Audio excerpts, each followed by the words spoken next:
Hello student, I am Shivangi Singh and I welcome you all on Quick Eco। तो हमने DSSB PGT economics के हम कुछ questions कर रहे थे, लेकिन क्वेश्चंस करने से पहले मैं आप लोगों को कुछ क्वेश्चंस हमने किए भी हैं और यहाँ पे आज मैं सिलेबस डिस्कस करूँगी आप लोगों से, पूरा डिटेल सिलेबस, जिससे आप लोगों को एक पिक्चर क्लियर हो जाएगा कि हमें इस एग्ज़ाम के लिए हमें क्या क्या चीज़ें पढ़नी है और क्या क्या चीज़ें हमें नहीं पढ़नी है। तो मैंने बहुत ही डिटेल तरीके में जिस तरह से एग्ज़ाम्स में पूछे जाते हैं क्वेश्चंस, वे उस तरह के सिलेबस को मैं लेके आई हूँ।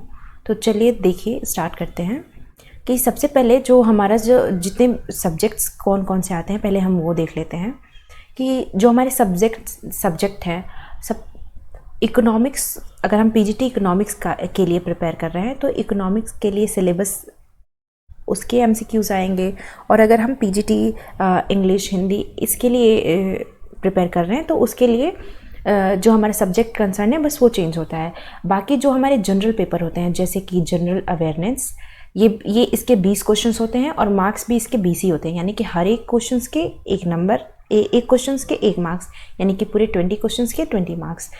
उसी तरह से जनरल इंटेलिजेंस और रीजनिंग एबिलिटी के 20 क्वेश्चंस होते हैं और उसके 20 मार्क्स दिए जाते हैं। ऐसे ही अर्थमेटिक, इंग्लिश और हिंदी लैंग्वेज के 20-20 क्वेश्चंस एंड 20-20 मार्क्स। तो अब देखिए, और जब हम सब्जेक्ट की बात करते हैं तो इसके 200 क्वेश्चंस और 200 मार्क्स। अब देखिए, मैं आप लोगों को लास्ट में ये जो सब्जेक्ट से रिलेटेड जितने भी इन्फॉर्मेशन है कि किस तरह से सब्जेक्ट के क्वेश्चंस 200 में डिवाइड किया गया है और किस तरह से पूछता है, मैं आप लोगों को आगे बताऊँगी। और हमारा जो टोटल मार्क्स है ये पूरे 300 के होते हैं और टोटल क्वेश्चन भी 300 होते हैं, और जो हमें टाइमिंग मिलती है वो 3 आवर्स की मिलती है। तो अब मैंने आप लोगों को ये पूरे सब्जेक्ट वाइज बताया। अब मैं आप लोगों को बताऊंगी इन पूरे सब्जेक्ट में, जैसे कि जनरल अवेयरनेस में कौन कौन से टॉपिक पूछता है। तो देखिए, अब ये हमारा जनरल अवेयरनेस, तो जनरल अवेयरनेस में जो टॉपिक्स पूछता है वो है जितने भी awards, books and author's name, कौन कौन से स्पोर्ट्स खेले गए हैं, फोक डांस, अलग अलग स्टेट्स के जितने भी डांस फॉर्म होते हैं, ये तो इससे क्वेश्चन तो एक आता ही आता है। फिर हिस्ट्री में एंशियंट, मेडिवल, मॉडर्न से भी 1-2 क्वेश्चंस पूछता है। ज्योग्राफी बेस्ड भी क्वेश्चंस पूछता है। Polity, constitution, Indian art and culture, economics, everyday science, scientific research, national and international organisation and institutions. अब देखिए, हमारे ऑलरेडी इतने टॉपिक्स हैं और सब में से 1-2 क्वेश्चन करके और पूरे 20 क्वेश्चन पूछता है और सारे 20 मार्क्स के होते हैं। तो ये तो हमारे जनरल अवेयरनेस के ये सारे टॉपिक्स थे जो जनरल अवेयरनेस में पूछा जाता है। अब देखते हैं नेक्स्ट की, और जनरल इंटेलिजेंस और रीजनिंग एबिलिटी के कौन कौन से टॉपिक्स हैं। अब देखिए, अगर हम इसको देख लेंगे तो हमें एक क्लियरिटी मिल जाएगी एग्ज़ाम्स के लिए कि हमें स्पेशली प्रिपेयर क्या क्या करना है, क्योंकि टॉपिक्स तो बहुत होते हैं हर एक सब्जेक्ट में।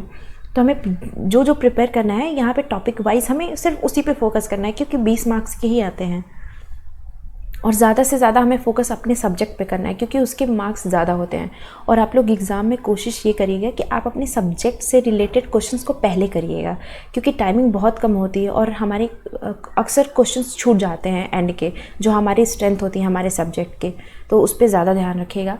अब देखिए, जनरल इंटेलिजेंस में कुछ जो रीजनिंग एबिलिटी में जो टॉपिक्स हैं, जैसे कि verbal and non verbal types के क्वेश्चन पूछते हैं, एनालॉजी से क्वेश्चन पूछता है, similarity, syllogism, space, visualisation, problem solving, blood relation, arithmetic reasoning, figure classification, logical reasoning और observation and judgement and decision making से रिलेटेड क्वेश्चंस पूछते हैं, और ये भी 20 क्वेश्चन पूछते हैं और 20 नंबर के होते हैं।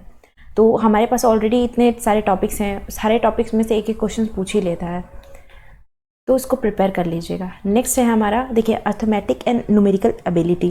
अब इसमें कौन कौन से क्वेश्चंस, मतलब जो टॉपिक पूछता है, ये थोड़ा सा इसको प्रिपेयर करना पड़ेगा अगर हमें ये वाला सेक्शन करना है। सबके मार्क्स तो इक्वल हैं, जैसे कि इसमें नंबर सिस्टम, सिंप्लीफिकेशन, डेसिमल, सबसे 1-1 क्वेश्चन पूछ ही लेता है। Profit loss, discount, simple interest, mensuration, और हमें डाटा इंटरप्रिटेशन से भी क्वेश्चंस देखने को मिलते हैं कि हमें एक डेटा दे दिया गया और उसके बेस्ड कई सारे हमें स्टेटमेंट वाइज पूछ दिया, मतलब एक ही डेटा इंटरप्रिटेशन में वो कई सारे क्वेश्चन पूछ लेते हैं, मार्क्स एक ही नंबर मिलता है।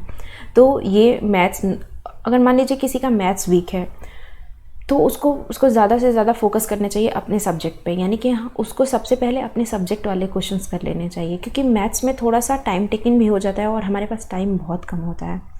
तो ये सारे टॉपिक्स जितने हैं ये हमारे मैथ्स से रिलेटेड है। अब देखते हैं हमारे नेक्स्ट सब्जेक्ट में कौन कौन से टॉपिक आते हैं। अब ये देखें इंग्लिश लैंग्वेज, तो ये भी बहुत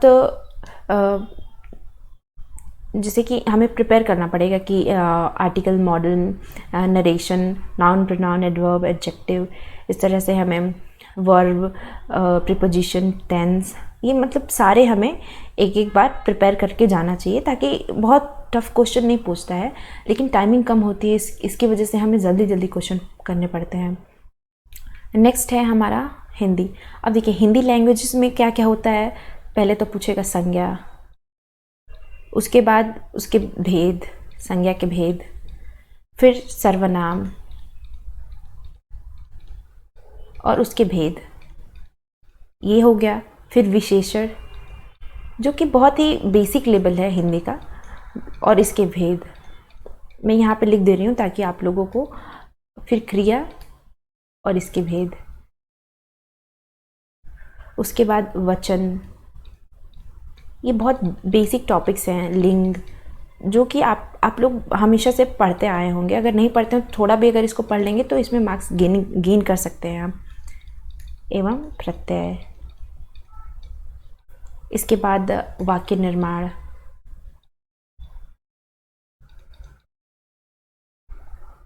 और जैसे कि सरल, संयुक्त और मिश्रित वाक्य, इसी के टाइप हैं। सरल मैं यहाँ पे लिख दे रही हूँ ताकि आप लोगों को क्लियर हो जाए। सरल, संयुक्त एवं मिश्रित वाक्य, मिश्रित वाक्य। इसके बाद पर्यायवाची, विपरीत शब्द, विपरीपार्थक शब्द, फिर अनेक शब्द के एक शब्द यानी कि अनेकार्थी शब्द। इसके बाद आपका समानार्थी शब्द। फिर हमारा आता है मुहावरे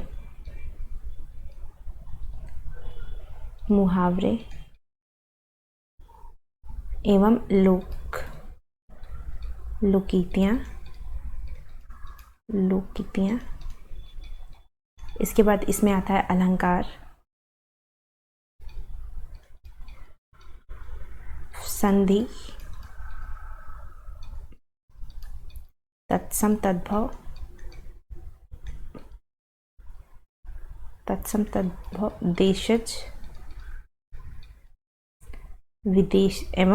देशज एवं विदेशी शब्द। यानी इस शब्द से हमें बहुत सारे, जितने भी शब्द के टाइप हैं आप लोगों को वो प्रिपेयर कर लेंगे तो ये बहुत डिफ़िकल्ट नहीं पूछता है। और समास, यानी कि ये सारे जितने भी टॉपिक मैंने लिखे हैं ये हिंदी लैंग्वेज से रिलेटेड हैं, और इसको आप लोग ज़रूर तैयार कर लीजिएगा। इसमें क्वेश्चन डिफ़िकल्ट नहीं होते, अगर हम थोड़ा भी पढ़ लेंगे तो इसके क्वेश्चंस ईजी ही होते हैं। अब देखिए ये तो हमारे जो 5 जनरल थे वो थे। उसके बाद जो मैंने बोला आप लोगों से, जो सब्जेक्ट वाइज जितने भी हमारे टॉपिक्स होते हैं उनको किस तरह से डिवाइड किया गया है। तो देखिए मैं तो अभी यहाँ पे पीजीटी इकोनॉमिक्स से करा रही हूँ, ऐसे ही इंग्लिश के बहुत सारे और भी जितने भी सब्जेक्ट होंगे उन सारे सब्जेक्ट को ऐसे डिसिप्लिन में बांट दिया गया है कि इकोनॉमिक्स के पूरे 9 डिसिप्लिन में इनको बांटा गया है, और पूरे 9 डिसिप्लिन में सिर्फ इकोनॉमिक्स के ही क्वेश्चंस आते हैं। मैं आप लोगों को आगे बताऊंगी कि कौन कौन से टॉपिक से रिलेटेड ज़्यादा क्वेश्चंस आते हैं। तो ये तो इकोनॉमिक्स के क्वेश्चंस हो गए, और सारे डिसिप्लिन जैसे इकोनॉमिक्स के जो पेपर है उसको 9 डिसिप्लिन में बांट दिया गया है, और उन सारे डिसिप्लिन में 20-20 क्वेश्चंस होते हैं और 20-20 मार्क्स के होते हैं। क्योंकि मैंने अभी शुरुआत में आप लोगों को बताया था इस टॉपिक से पूरे 200 क्वेश्चन पूछे जाते हैं। तो इकोनॉमिक्स के ये 9 डिसिप्लिन में बांटा गया है, और 9 डिसिप्लिन से 20-20 क्वेश्चंस आते हैं और 20-20 मार्क्स के आते हैं। उसके बाद ये लास्ट में 20 क्वेश्चंस होते हैं वो टीचिंग मेथडोलॉजी के आते हैं, स्पेशली जो कि जैसे कि असिस्टेंट प्रोफेसर में टीचिंग मेथोडोलॉजी के क्या क्या रोल हैं और कैसे होता है, बच्चों को कई सारी कंडीशंस दी जाती हैं। तो ऐसे सारे क्वेश्चंस अगर कोई नेट जेआरएफ की प्रिपरेशन करता होगा तो उसको पता होगा कि टीचिंग मेथोडोलॉजी में कैसे क्वेश्चंस पूछे जाते हैं।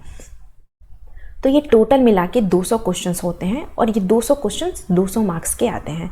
तो इस तरह से हमारा जो सब्जेक्ट का क्लासिफिकेशन है, इस तरीके से एग्ज़ाम में ऐसे ही हमें मिलेगा, डिसिप्लिन 1, डिसिप्लिन 2, ऐसे ही करके हमें एग्ज़ाम्स में क्वेश्चंस मिलते हैं। और लास्ट में टीचिंग मेथोडोलॉजी के 20 क्वेश्चंस होते हैं। तो आई होप ये आप लोगों को बहुत अच्छे से समझ में आ गया होगा कि एग्ज़ाम का पैटर्न है क्या और कैसे एग्ज़ाम्स में क्वेश्चंस आते हैं।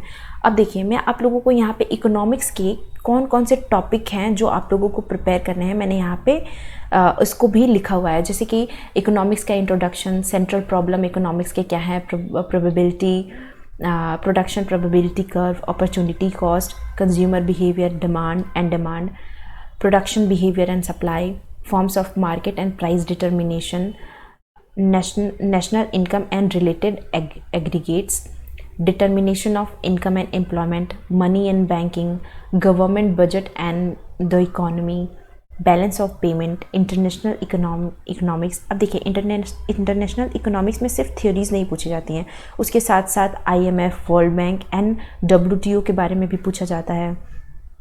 और कुछ मिसलेनियस क्वेश्चंस जैसे कि शेयर, डिबेंचर्स, स्टॉक, सेबी और जितने भी इंडिसेस हैं उनके बारे में पूछा जाता है इकोनॉमिक्स में क्वेश्चंस।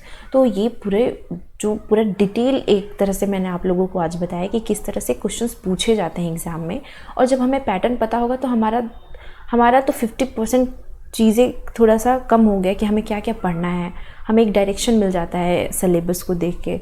तो आई होप आप लोगों को ये सिलेबस अच्छा लगा होगा, उसका एनालिसिस अच्छा लगा होगा कि कैसे एग्ज़ाम्स में क्वेश्चन पूछे जाते हैं। आप लोगों को एक क्लियर पिक्चर मिला होगा आज के इस सिलेबस को देख के। तो आई होप कि आप लोग इस सिलेबस के अकॉर्डिंग ही प्रिपेयर करें तो एग्ज़ाम्स को क्वालिफाई करना थोड़ा ईजी हो जाएगा। तो thank you so much and stay tuned.